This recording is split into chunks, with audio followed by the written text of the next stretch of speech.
Imagine you open your newspaper wide and then you read this. For the first time ever, the Indian Army has sent a woman officer to serve in a position in the Siachen Glacier. Are you likely to react with, this is a boring piece of news. Let me move to the next page of the newspaper? Or will you go and try and read a little bit more about it? What would you do? I would read about it more. I'll Google it and I would be also surprised and I would be both shocked and surprised. I want to find more about it, so I'll definitely read the newspaper. Very thrilled to hear that. Not only would you read the news in greater detail, you would even go and Google and find out more details. Wow! Pretty much the first time since India's independence, more than 100 women officers will be placed in important command positions in the Indian Armed Forces. And for listeners who've never heard an episode on this show, shall we introduce ourselves? yes, see. You're listening to What's New Today, a podcast channel for kids and families, and this is your host Sangeeta from India. I love telling stories and chatting with children about stories. And interestingly, on this podcast channel, we talk about interesting news stories, which could be about scientific discoveries or changing technologies or about Marvel characters, or like in today's episode, we talk about something that is a landmark event for a lot of Indians and maybe for women even across the world. So joining me today are two super bright and young chirpy co-hosts whose voices you've already heard. Hi, I'm Madhu. I'm 14 years old and I study in SKV Ayanagar, Delhi. Hello, I am Riya Mishra. I am from Delhi and I am 12 years old. Welcome to the show, both of you. I know you're both excited about this piece of news that you read in the newspaper. And when I saw the picture of Captain Shiva Chauhan, who is the first ever woman officer to be placed in the Siachen Glacier, I felt a moment of pride. Before we jump into today's topic, I thought I'll ask you guys a few interesting questions. Shall we start? Yes, see. Yes. Okay. Now, when you think about people who are women who fight wars or who may have fought in India's freedom movement, can you think of any women? Rani Lakshmibai, who was also known as Manikarnika, and Hasrat Mahal.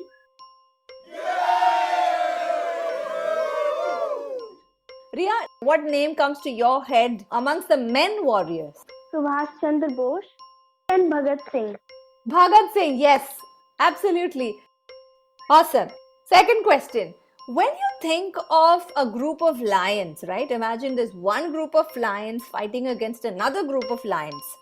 Do you think it is the male lions who usually take the lead to fight against an enemy group of lions? Or do you think it's the female lion? I'm guessing it could be a male because everyone thinks just male can do anything. But I think it could be male or either female. Okay, what about Madhu? What is your guess? I think it could be male because when we heard war, the first thing which comes to our mind is men. So Madhu thinks that it is very likely that even amongst animals, it is usually the males who take the lead for a lot of fighting. That is absolutely correct. In the case of lions, a majority of the lions, it is the male lions who take the lead when it is about protecting their pride of lions. However, in African lions, like I think Riya is right, you may find the female lionesses taking the lead when they've got to fight. I have a third question. Can you think of one group of animal where the female takes the lead? The elephant. Absolutely. Any other creature comes to your mind? There are tiny little creatures also where the females take the lead. Ants. Ants. Wonderful. Honeybee. That is very correct. So there are enough and more instances in the animal world where the female species is much more dominant, is capable of being at the battlefront. So maybe amongst humans too, we do have a lot of potential for both genders to be able to take leading positions. Coming to today's topic, this is the interesting news story. So up until 2020, women were able to serve in the armed forces in India for a maximum of 14 years. It's called a short service commission. So the maximum position you can reach is a lieutenant colonel's position. After that, no matter how brilliantly you've done your job, you have to forcibly retire. But after 2020, for the first time ever, they've allowed women to get what is called a permanent commission, meaning you can continue to serve the armed forces and you can rise up the ladder, which means you're eligible for promotions and you can get to the position of a colonel, which is an important command position. Madhu, what do you think the word a command position might mean? So command means having a authority to give orders or to lead someone by telling him what to do or what to not do. So for the first time, men and women have equal opportunities to take a command position. When it comes to being a leader, it is your ability that matters, not your gender.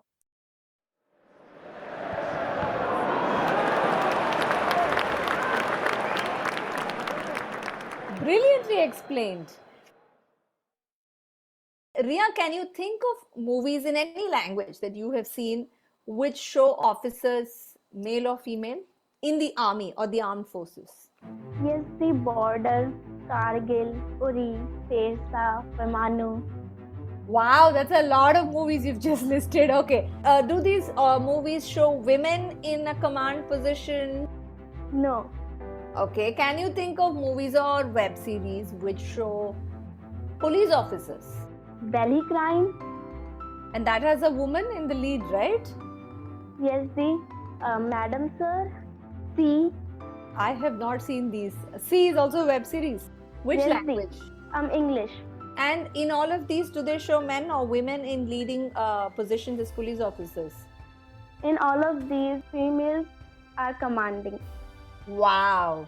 So, usually we do say that movies are a reflection of what we see in the real life, right? So, Yes, up yes. until now, in all the leading positions in the armed forces, we've only had men. So, all the movies you listed also only showed men. Yes, But yes. amongst all the police officers, we've always had women also in very, very senior positions. And so, we've seen all of these web series also reflecting them. Let's think about this news like, how you would think about in your own school. You guys have some fantastic teachers for science and math and social sciences and English. And imagine your school will only allow them to teach for maybe 3-4 years. The moment they Yes. actually become really good and they get a lot of experience, imagine if the school were to say, enough, it's time for you please retire. We'll get some more new teachers and we'll start afresh. Does that make sense to you? No, the. These are the teachers who can make the school very famous and can educate the children very well. So the school will lose out. Riya, what do you think? If non-experienced teachers come, the students will lose their education. If a non-experienced teacher comes, she cannot even control the class. So the children anyways lose out. Exactly. So I think in a very similar vein, even our armed forces must have thought at some point that we have these women who've had these fantastic opportunities to gain experience over 14 years, and then we're letting them all go. A lot of that has changed, except combat roles where we actually go out there and fight against enemy soldiers in the battlefront. Those roles alone still are not open to women in India. I'll give you names of countries. You guys take a guess, okay? Do you think women are allowed in senior command positions in these countries or not? Just say yes or no, that's all.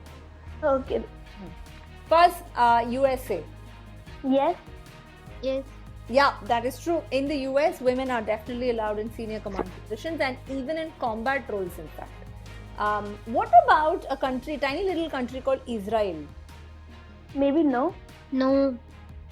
Israel is one of those countries where pretty much from the beginning they've allowed women and men gender parity for even fighting in the battlefront. So if you go to Israel's borders near Egypt and Jordan, you will find men and women on the ground manning those border positions. One last country, easy country, UK. Yes. Yes. Oh, why did you both think yes for UK? I read somewhere, maybe on Google. Yeah, absolutely. That is right. Your Googling has yielded you some correct answers. Most of these developed countries, they usually allow women in command positions and even combat positions. Talking about all these women who can take up such senior positions in the armed forces in India, who are your role models? Sana Nehwal and my sister in my family, whose name is Riya Mishra.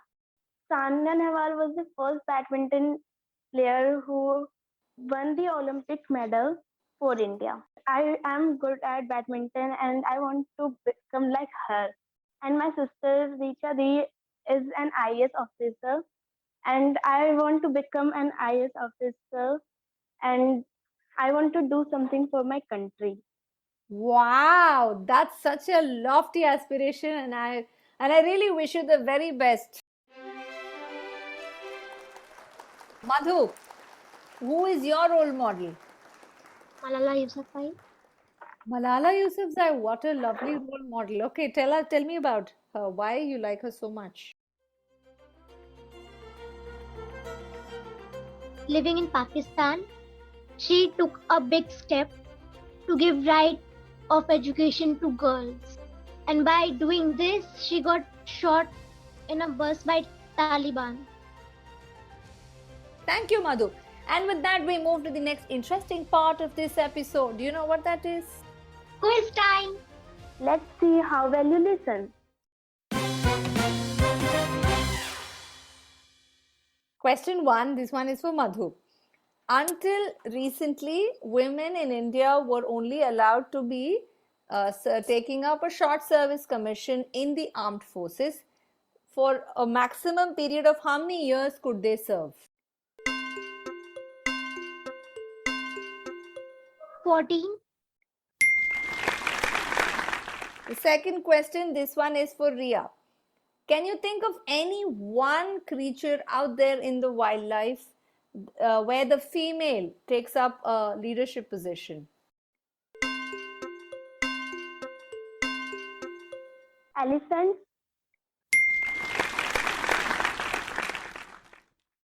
Absolutely correct. And the last question. Name any one country where women have been allowed to take up senior command positions and even combat roles. UK. Israel. On that note, can you all tell me about one episode that you really loved listening to on this podcast channel that you would recommend to other listeners? Can I tell two? Yeah, you can tell too. The first one is Mongol Rally, and the second one is Women's Soccer Team. Women getting equal pay in the soccer team in the US. Awesome. What about you, Riya? Tiger shark. The episode I about would tiger love- sharks carrying cameras underwater. I agree. Actually, the Mongol Rally is also one of my favorites because it is a lot of adventure and, visiting new places without a plan in your head. Lovely episodes you guys have recommended. So, for our listeners who would like to listen to these episodes about a fantastic and an interesting adventurous car rally called the Mongol Rally, about tiger sharks carrying cameras and taking photographs underwater, you can find links to these in the show notes below. Thank you so much, Madhu and Riya. It was a real pleasure chatting with both of you. You guys brought a lot of energy and enthusiasm to discuss a topic such as this. And to all our listeners, please do follow, subscribe, and leave us a rating and review wherever you're listening to this podcast. New episodes drop every Monday and Friday. And thanks for listening.